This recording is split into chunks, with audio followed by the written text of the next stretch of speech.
tunnel Euralpin-Lyon-Turin, TELT, anciennement Lyon-Turin Ferroviaire, a dépensé au 31 décembre 2023, selon son bilan, 3 milliards 256 millions. Voilà. La moitié a été payée par l'Europe, et le quart par l'Italie, le quart par la France. Je sais qu'il y a une théorie qui dit que si on a déjà mis 3 milliards, on peut plus s'arrêter. Hein. Alors ça s'appelle la théorie des coûts irrécupérables, qui s'illustre de la manière suivante.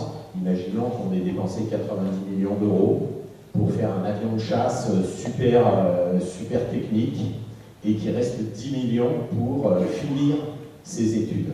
On pose la question à la population, on leur dit est-ce qu'on met les 10 millions alors qu'il y a un concurrent qui vient d'annoncer qu'il en sort un beaucoup plus performant que celui qu'on est en train de faire.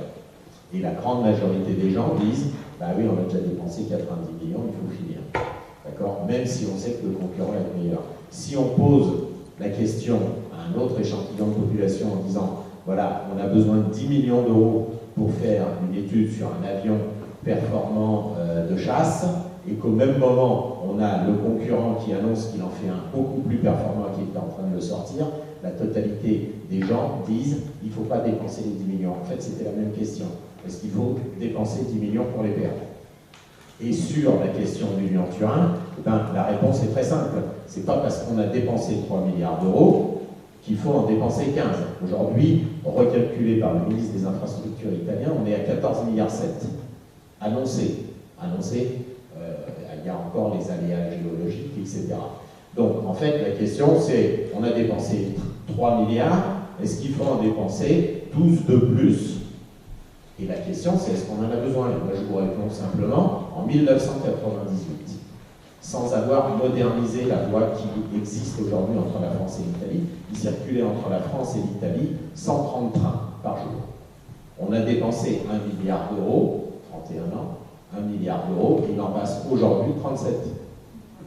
D'accord? Donc, on n'est pas maximaliste, on ne leur dit pas faites mieux qu'avant d'avoir dépensé 1 milliard d'euros, on leur dit faites au moins ce que vous faisiez avant d'avoir dépensé 1 milliard d'euros, c'est la moindre des choses. Et donc, ce tunnel, oui, bien évidemment, il faut l'arrêter tout de suite, et ça ne coûte rien de l'arrêter. Bien évidemment, il faudra sécuriser les travaux qui ont été faits, mais que l'on comprenne bien, il circulait 130 trains par jour, il n'en circule plus qu'une trentaine. C'est une honte absolue que la direction de la SNCF et que l'État français continuent à faire ça. J'ajouterai juste un petit truc, c'est que le tunnel existant qui a été rénové, agrandi, mis en sécurité, etc., pour plus de 500 millions d'euros, devait faire l'objet d'une évaluation de l'investissement depuis 2017, que cette évaluation, au plus tard en 2017, n'a pas été faite, que l'État a été condamné 3 fois au tribunal administratif de Paris à réaliser le bilan de cet investissement dans les 4 mois, il ne le fait toujours pas.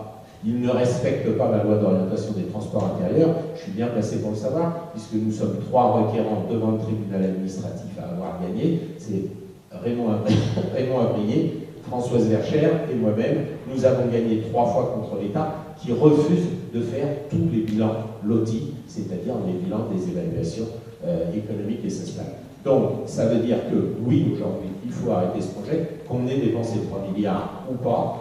De toute façon, ces 3 milliards pour la France n'ont en fait coûté, c'est bien sûr trop, que 750 millions.